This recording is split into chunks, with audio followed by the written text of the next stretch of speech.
मेरा नाम रीना है। मेरी शादी एक बड़े घर में हुई है। मेरे पति राजीव की फैमिली का अच्छा बिजनेस है। राजीव एक लौते है। सास ससुर, मैं और राजीव, हम 4 लोगों का ही परिवार है। राजीव और पापा जी सारा बिजनेस संभालते हैं। इसलिए काम से वापस आने का कोई समय नहीं होता है। राजीव अब एक नया काम शुरू करने वाले हैं, नई जगह पर। वहां पर हमारा एक फार्म हाउस भी है, इसलिए हम दोनों कुछ दिन वहीं जाकर रहेंगे। फार्म हाउस में समय बिताने के साथ राजीव अपना काम भी करते रहेंगे। सुबह जल्दी ही हम लोग फार्म हाउस में पहुंच गए। फार्म हाउस की देख रेख के लिए एक नौकर था।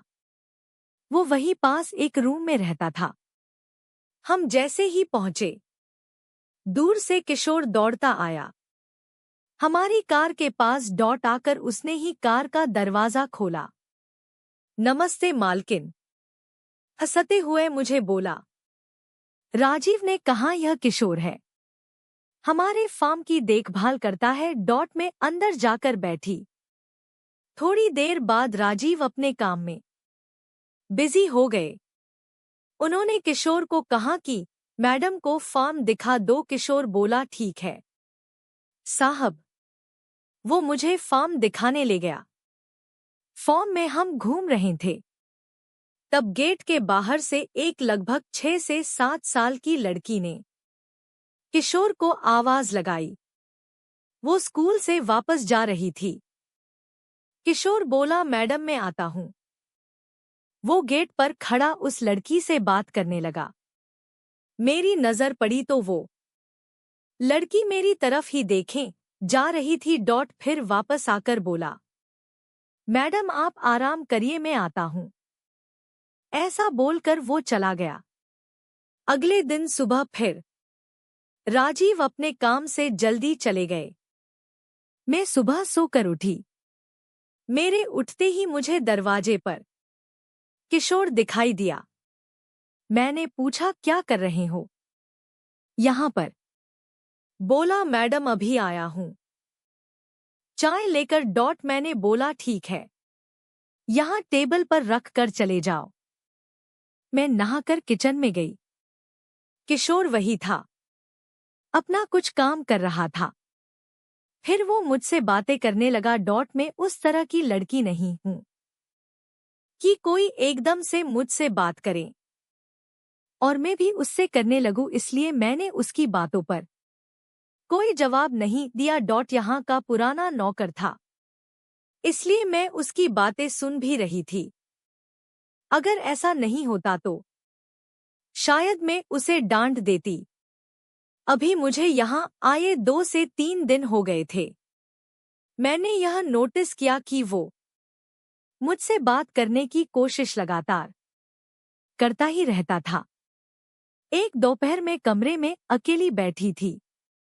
अचानक से किशोर कमरे में आता है। बोलता है, मैडम मुझे कुछ पूछना है। मैंने बोला, क्या? बोला, मैडम आप बुरा मत मानना। मैंने बोला, पूछो। बोला, मैडम मैं आपकी एक फोटो ले सकता हूँ। मेरे मुंह से निकला, क्या? बाहर निकलो अभी कमरे से। किशोर बोला, मैडम आप गलत समझ रहे हैं, मेरी बात तो सुनिए। मुझे पता नहीं क्यों गुस्सा आ गया। मैंने बोला, बाहर निकलो या अभी तुम्हारे साहब को फोन करूं। इतना बड़ा घर और मेरे लिए तो अनजान ही था। ऊपर से वो इस तरह की बातें कर रहा था। मुझे कुछ अजीब लगा। मैंने सोचा, शाम को राजीव आएंगे तो सबसे पहले इसकी छुट्टी करवाऊंगी। शाम को राजीव आए तो मैंने उनको सब बताया। राजीव मानने को तैयार ही नहीं थे। बोले, यह कई सालों से है। उसकी एक बच्ची भी है। तुम कुछ गलत समझ रही हो उसकी बच्ची के बारे में। मुझे पता नहीं था। मैंने बोला, कई सालों से यहाँ कोई लड़की भी नहीं आई थी। राजीव ने बोला, रुको, अभी बुलाकर बात करते हैं। राजीव ने किशोर को आवाज लगाई। किशोर आया तो राजीव ने बोला, क्या हुआ? किशोर, तुम्हारी मैडम कुछ कंप्लेंट कर रही है। साहब, मैंने सिर्फ फोटो लेने को कहा था। राजीव ने पूछा, क्यों चाहिए तुम्हें फोटो? किशोर बोला, साहब आप तो जानते हैं मेरी 7 साल की एक बच्ची है। उसकी माँ उसके पैदा होते ही चल बसी थी। और जब वो 2 साल की थी तब हमारे घर में आग ला गई थी। भगवान की कृपा, हम तो बच गए, लेकिन उसकी माँ की सारी निशानियां खत्म हो गई। बिना माँ की बच्ची को संभालना बड़ा मुश्किल होता है। साहब, मैडम उस दिन जब मैं आपका फार्म दिखा रहा था तब स्कूल से घर वापस जाते वक्त उसने हमें देख लिया। मेरा घर यही थोड़ी दूर पर है। उसकी दादी उसे संभालती है।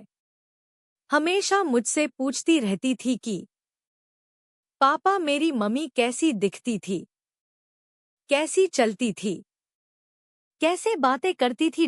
मैं उसे कहता था वो बहुत सुंदर थी। यहाँ गांव में उसके जैसा कोई नहीं है।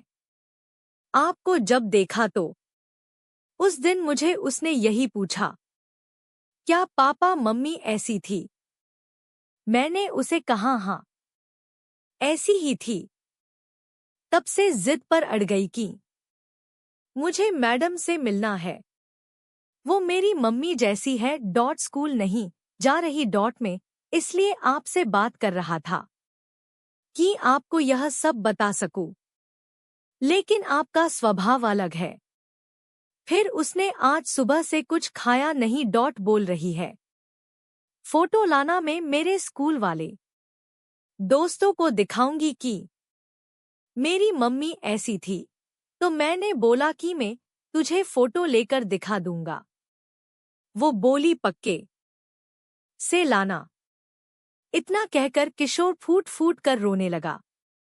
रोते हुए ही बोला, बच्ची है मैडम, उसका नसीब ही ऐसा है। पैदा होते ही माँ मर गई और बाप मुझ जैसा मिला। मैडम हम साहब से कुछ भी बोल देते थे। साहब का कभी मुझे डर नहीं लगा। यही आदत मुझे पड़ गई और मैंने आपको भी अपना समझकर बोल दिया। आप मुझे बताने देती तो मैं आपको भी बता देता। किशोर की बातें सुनकर मुझे अपने आप पर गुस्सा आया। राजीव ने किशोर को चुप कराया और कहा कि बच्ची को वहां क्यों रखते हो? उसे यही रखो। इतना बड़ा फार्म हाउस है, कल बच्ची को लेकर आओ। सुबह वो बच्ची को लेकर आया। बच्ची को दूर से ही मुझे दिखा रहा था, शायद अब भी झिझक रहा था। मैं खुद बच्ची के पास गई। बोला, अरे हम यहाँ 4 दिन से है और आप अब आ रही है। मेरे ऐसा कहने पर बच्ची के चेहरे पर जो मुस्कान आई वो अनमोल थी। वो मुझसे लिपट गई। जब तक मैं वहां रही मैं उसके साथ खेलती और सती रही। एक अलग रुचि मिल रही थी। अब वो एक वजह बन गई थी मेरे वहां बार बार जाने की। आपको यह कहानी कैसी लगी दोस्तों? कहानी अच्छी लगे तो कमेंट, शेयर और सब्सक्राइब जरूर करें।